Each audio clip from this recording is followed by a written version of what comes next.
বাংলাদেশের এক content ক্রিয়েটরের video সবচেয়ে বেশি ভাইরাল হয়েছিল। আপনারা জানেন যে স্বাধীনতা দিবসে একজন ব্যক্তি সরকারি রেটে জিলাপি বিক্রির যে একটা ভিডিও উপস্থাপন করছে, সেটাকে কেন্দ্র করে কিন্তু সারা দেশে এটাকে হাস্যরহস্যভাবে এবং হাসি ঠাট্টায় অনেকেই ভিডিওটা শেয়ার করছে। কিন্তু এই ভিডিওটা ভাইরাল হওয়ার পরে এই ভিডিওর যে আসল কন্টেন্ট ক্রিয়েটর যিনি, তার যে জীবনের যে দুর্দশা এটা কিন্তু ফুটে উঠছে। ইতিমধ্যে আমরা জাতীয় নিউজ চ্যানেল যেগুলো আছে সেগুলোর মধ্যে কিন্তু তার এই ভিডিওগুলো দেখছি, তার জীবনযাত্রার মান সম্পর্কে আমরা অবহিত হয়েছি আর কি।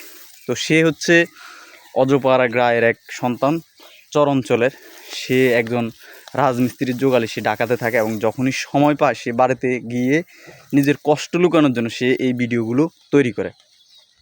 এমনকি তার বাবা মা দুইজনে হচ্ছে বাক প্রতিবন্ধী, সম্ভবত শ্রবণ প্রতিবন্ধী।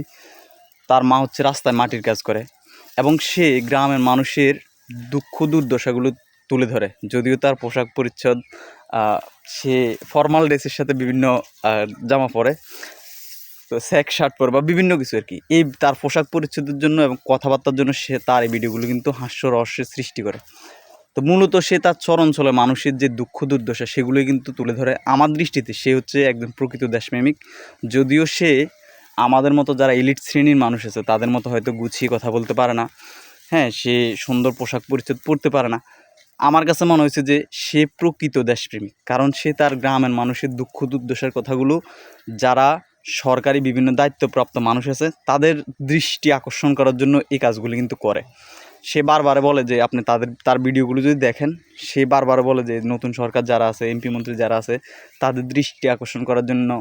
এরপরে গ্রামের ছেলেরা রাস্তা ভেঙে গেছে, যে মানুষ চলাফেরা করতে পারে না, গ্রামের ছেলেমেয়েরা স্কুলে যেতে পারে না। সে কিন্তু তার এলাকার দুঃখ দুর্দশাগুলো মানুষের সামনে তুলে ধরার চেষ্টা করে।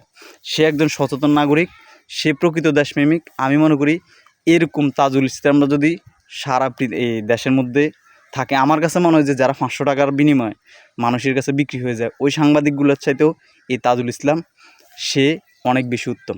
আমাদের দেশে 500 টাকা হলে মানুষ ক্যামেরা ধরে। আমার কাছে মনে হয় এই সাংবাদিকগুলোর চাইতেও এই তাজুল ইসলাম হচ্ছে প্রকৃত সাংবাদিক, প্রকৃত দেশপ্রেমিক। ধন্যবাদ সকলকে। আসসালামু আলাইকুম।